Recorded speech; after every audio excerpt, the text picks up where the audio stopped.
Hey Panthers, welcome to the KJLS PantherCast News Report. I'm Christine, and today we're bringing you some news at home during the pandemic.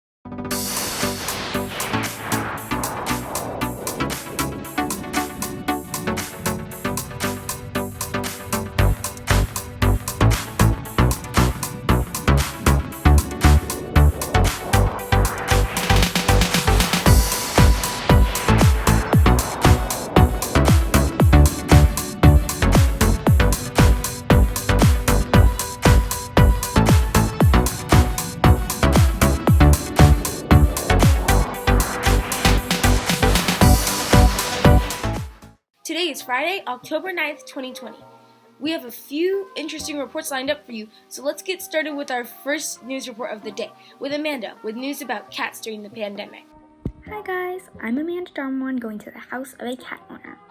Since the pandemic started, people have been getting closer with their feline friends. A survey that was conducted by Royal Canin discovered that 61% of participants either adopted or fostered a pet during the pandemic, including a large number of cats. Cat owners also felt less lonely during the pandemic. Now let's check in with Toby, a fellow JLS student with 2 cats. We got the cats in June when the pandemic started to die down, and we had been thinking about getting them for around a year. When we still would have got them if the pandemic didn't exist, but we didn't see why the pandemic would limit getting them at all. We had thought about getting the cats around a year ago, and then we decided, I think around Christmas last year. We'd been wanting to get them for a while, and I'd always wanted a pet, but my parents are not fans of dogs, and cats are less maintenance, so. Cats have given me a lot to do during the pandemic. You have to obviously take care of them, feed them, give them water, clean their litter, but then they also help emotionally because it gives you kind of a companion, someone you can kind of hang out with and just chill with. Some benefits of getting a cat during a pandemic is you have everything in a cat that you would want, except a huge benefit, especially during the pandemic, is that you get to spend a lot more time with them. Since you're always at your house, if you want to, go see them or hang out with them, they're only a short walk away. Some big downsides are vets. Vets take a while to get animals in, especially because they're so crowded and there's so few that are open. I think when we got these guys when we got them their shots, it took around 3 hours before we could get them in. A few recommendations that I would give to someone who's looking to get a cat is that just be prepared for anything, and also expect your cats, especially if they're outdoors, to go wherever they want. I would also, expect that you'll be waiting at the vet for a while on the days you take them there. And also, cats are pretty, sensitive to medication. So it's normal for your cat to get sick after either a shot or something like that. So just always keep an eye on them. Thanks Toby for sharing your experience with your adorable cats. Cats are some of the unlikely heroes during the pandemic, and they have been helping their owners lower anxiety during these tough times. They have helped in unexpected ways during the pandemic, but cat owners can surely say their cats have changed their lives for the better.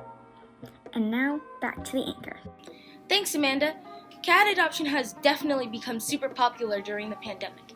And now, on to Charlie, with some information about personal protection equipment. Good afternoon, JLS. I'm Charlie Cohen with KJLS PantherCast, and today I'm going to be talking about different types of masks and other personal protective equipment, or PPE, and how they stack up. Okay, so the way I'm going to be doing this is I have a tier list with all the different things. So we have a fabric mask with a face shield, fabric mask, just a face shield, an N95 mask with a face shield, a surgical mask or disposable mask with a face shield, just a surgical mask, and just an N95 mask. So I'm going to be going through these, and I'm going to be talking about them and showing off and how good they are, and then we'll rank them on the tier list. So the first mask that we have up is a normal N95 mask.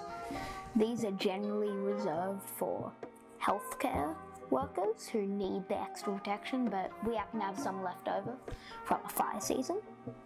So it's very standard, and hence the name N95. They block 95% of large and small particles. So they're generally the best mask protection that you can get. And they go onto your face and they go on the back. So they wear like this. And they're generally the most protective normal masks out there. So let's go rank this on the tier list. Okay, so based on what I talked about, I think we're going to take this N95 and we're going to give it a very slight chance to get it, because we have all these ranks and eventually everything's going to be filled, but I think this is what we're going to go first. And next up, it looks like we have a fabric mask. Okay, so here we have our fabric mask. This is a normal one. There are many different variants. This is just one that we had lying around. It's a normal one you put on like a disposable one, just a fabric one, so it's reusable and good for all optional use. So you just wash it and use it again. And they block about 65% of particles, large and small. So they're pretty good at blocking coronavirus particles, but there's no saying that you won't get it. So let's put this on the tier list. Okay, so based on what we were talking about, I think I'm going to put the fabric mask at probably not.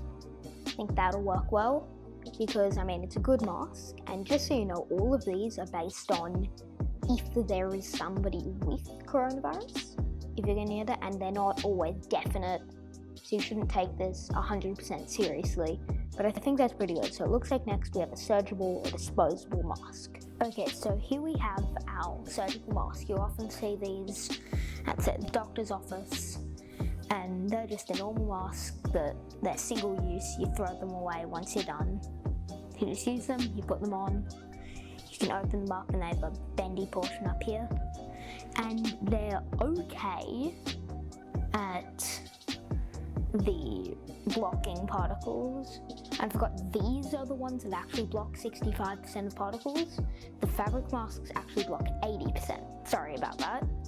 But these ones aren't very good at blocking stuff like coronavirus. They're okay, but they're more designed for the larger particles, like stuff that maybe you can see, or just larger stuff, not stuff that's small as the coronavirus. So let's go put this on the tier list. Okay, I think that the surgical mask is probably going to get, hopefully not, because they're not very good at protecting against the coronavirus, but they're still okay, and they're better than something. So next, I think we have what looks like the face shield. Okay, so this is a face shield. I don't actually have a face shield, but this picture of one is gonna have to do. So here it is. It's a shield that goes around your head and it just covers in front of you, and just by themselves they're actually extremely poor. So you're not going to get good results at blocking the coronavirus out of it. These are only good blocking large stuff that you can actually see. So like sneezing, even some of that you can see. Like, think of rain. It can block rain, but it's not very good. It's sort of just a bit extra protection, but don't wear these on your own. So let's put it on the tier list. Okay, I think I'm going to give this probably a likely going to get it, because it's horrible at blocking the coronavirus. So yeah, there's a very good chance that you'll get it if you're near someone that has it. So next up we have a N95 with a face shield. Okay, so this is probably one of the best combos that you can have. So you have a very good N95, which is one of the best masks out there to protect you, plus just that added extra layer of protection from the face shield. So I know what it'll be, and I bet that you can guess what this is going to be on the tier list. Okay, based on what I was saying, I think you know what I'm going to give it. I think that I'm going to give N95 with a face shield are likely going to get it. Yeah, that's what I meant. No, I'm actually going to give it a no chance of getting coronavirus, because this is the best combo on this list. So next we have a fabric mask with a face shield. I couldn't find a picture of it, so with face shield text we'll have to do. So let's go see what protection it'll offer.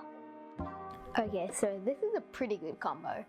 So, yeah, we have a good 85% blockage fabric mask plus that little extra protection from the shield that you get. So, this is a brief one, but let's put it on the tier list. Okay, so here's the one, and I am going to give it a very slight chance. Along with that N95, so fabric face mask with a shield is around the same level as a 95. It's just my guess. It could be something like similar, but I think they're similar. So next, we have the final one, a surgical mask with a face shield, and I think you guys know what it's going to be.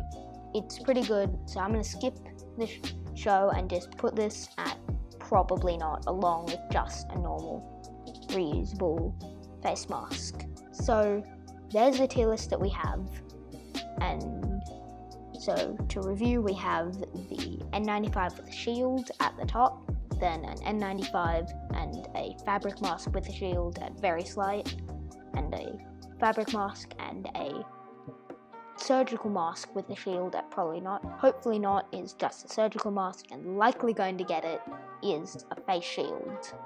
So there you have it, how the different combinations of PPE stack up and what combination gives you the best protection.